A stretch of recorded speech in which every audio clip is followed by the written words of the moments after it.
بحمد ربي أبدأ المنيرة، ثم الصلاة والسلام السيرة على نبي اسمه محمد، أبوه عبد الله منه مفرد،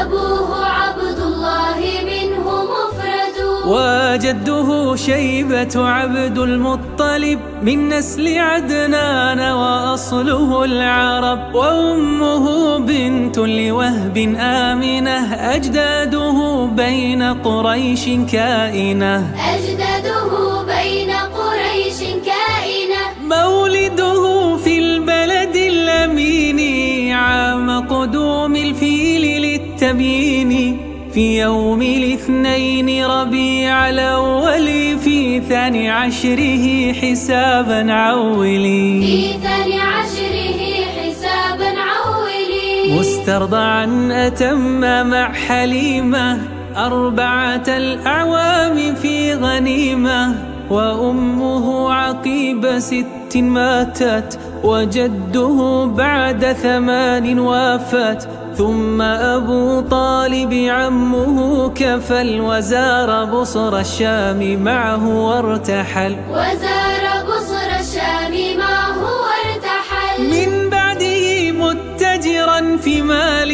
خديجة فزوجه في التالي، وفي تمام 40 أرسلا للناس يهديهم لدين حملا، يدعو إلى التوحيد جوف مكة 13 سنين تمت، وبعدها هجرته تعينت لطيبة ثم السيوف شرعت، لطيبة ثم السيوف شرعت، 27 غزا بالنصرة، وموته في 11 الهجرة، أزواجه بعد خديج 10، سودة ثم عائش المطهرة، سودة ثم عائش المطهرة، فحفصة زينب أم سلمة، وبنت جحش زينب المكرمة، ثم ابنة الحارث ذي جويرية